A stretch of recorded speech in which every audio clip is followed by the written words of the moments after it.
One family, one house, rain that doesn't stop for years. Nobody's coming, nothing is explaining itself. Welcome to the last house. Welcome to Scary World, where I walk you through the best, the worst, and the downright disturbing. I'm Arturo Padilla. Hi. Let's get into it. 4 people wake up locked inside their home with no way out. Supplies start running low, nobody can tell them why it's happening, and something is out there to make sure it stays that way. I saw someone outside today. What is something out there? It's keeping us trapped. What do we do? We survive. The first category is production. Told you I'd make a movie someday. Huh? The Last House was directed by Louis Leterrier, who's brought us some big action flicks like Fast X, Transporter 1 and 2, and The Incredible Hulk, just to name a few. He's a big, loud action guy. So handing him a movie that takes place inside a house with 4 people and no exits is a weird swing on paper. But I'm glad to say that he nails this thing. This movie looks great. It's shot well, everything is framed and composed very nicely. It never once feels like you're watching a small movie shot in a couple of rooms. The cinematography finds new angles, so the house never feels too small, and the viewer is always seeing something fresh and new on the screen. The editing really holds together well and keeps things flowing through a story that passes years. All the cuts are nice and clean and helps keeps the pacing on track. The score also does a ton of heavy lifting here, keeping you locked in through every emotional up and down this family goes through. It tightens when it needs to, and it backs all the way off when the silence does more on the screen. This is a well-executed movie from top to bottom. For production, Last House gets a 2 out of 2. This movie is polished, it's crisp, it looks like a big budget Hollywood movie. And for Netflix, that means a lot, and it comes off on the screen. The next category is story. Second act needs work. The script was written by Matthew Robinson, who wrote Good Luck, Have Fun, Don't Die and 2020's Love and Monsters. So he has some experience with sci-fi and creature features. The first act is really well set up by a mini prologue that sets the tone right away. The first several minutes also give you just enough of this family being a family. The bickering, the routines, the small stuff, before it all hits the fan. That's a detail that matters in the long run because when things go bad, you already know how the family dynamics work. And the dynamics between the characters are the engine that keeps this thing running. And the movie stays honest about how people act under that kind of pressure. The story does not hesitate and throws you right into the conflict. You don't have to wait 20 minutes to get things going. And speaking of story, the concept is great, and the movie does a good job of keeping the mystery behind everything a secret. The movie also manages to keep the suspense at a high level. You spend most of this movie in the exact same position as his family. No information, no rescue, just guessing. The story is well paced with all 3 acts hitting the proper beats. It's a slow burn that leads into an action-packed creature feature of a 3rd act. For story, The Last House gets another 2 out of 2. The setup does a lot of work getting you right into the thick of things, and it wastes no time to show you exactly what that conflict is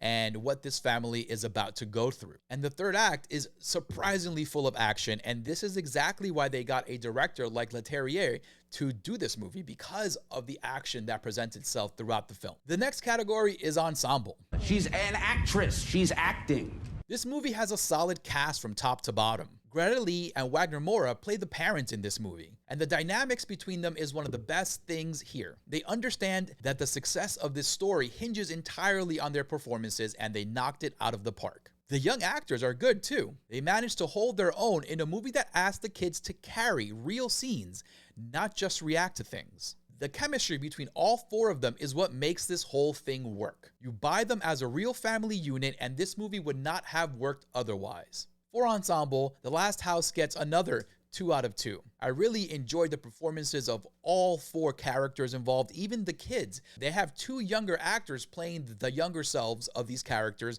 and they also do a very good job on the screen. And like I said, everything hinges on this family and the audience buying this family as a real cohesive unit, and this absolutely works, and it is one of the best parts of this movie. It kept me engaged all the way.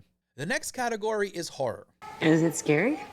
Unfortunately, there is no blood or gore here. What the movie does have, though, is existential dread, and it keeps it at a trickle for a long time. The creeping question of how long is this going to last and what happens when the shelves run empty does get under your skin. But that can only take you so far without some action in between. When things do pick up, it does get engaging. The monster design is cool, there's a nice balance of CG and practical effects, and it all comes together very well on the screen. When the movie does let the monster off its leash in the climax, the creature action is quite fun and very gnarly. I just wish there was more of it. The story had every excuse to lean on it harder, but it doesn't. And for that, The Last House gets a 1 out of 2 for horror. I do wish we got more of these creatures, these monsters, whatever or wherever they came from. We needed a lot more of it. We needed them to showcase the threat and to showcase it a lot more than just a couple of very quick scenes in the beginning. I think that would have helped a lot in terms of actually getting the scares, but they really dial it back a lot until the very last act, and I think that's a detriment to the whole movie. The last category is legacy. All right, now make up your mind. This is far from a masterpiece. What it is a theater quality movie you get to enjoy in the comfort of your own couch, and there is real value to that. It's the kind of thing that plays great on any night with the lights shut off. The slow burn is well done and the third act delivers. But the ceiling on this thing is the creature. It needed more of that thing terrorizing them. It needed to amp up that threat. Show me what's going on inside the other trapped houses on that street. Show me the neighbors and how they got. Give me one glimpse of somebody else losing, and suddenly this family's odds feel a whole lot worse. And that's the other thing. We're locked in with one family for so long that a couple of different perspectives would have gone a long way. The premise is bigger than the movie is willing to let it be. For legacy, The Last House gets a 1 out of 2. As I said, I do wish we got some more of the neighborhood in trouble. I wish we got to see other families and other people trapped in their homes and how their demise came. We don't get any of that. We do get some things from afar, but nothing like we get with this one family. We don't see inside anyone's homes or how these creatures are taking over or what they're doing to the people in this neighborhood. We get none of that. And I think having that in the movie would have definitely helped with the terror, with the scares, with the suspense and the tension. But not having those sequences here is also a detriment to the movie. Task, can you tell me what time it is? Okay, so let's add it all up. For production, The Last House gets a 2. For story, it got a 2. For ensemble, it got another 2. For horror, a 1. And for legacy, another 1, bringing the total to an 8 out of 10. The Last House is a well-made slow burn with a creature feature hiding in the back half. It has a really good cast and a premise that grabs you in Act 1 and does not let go. It just doesn't go as hard as it could have.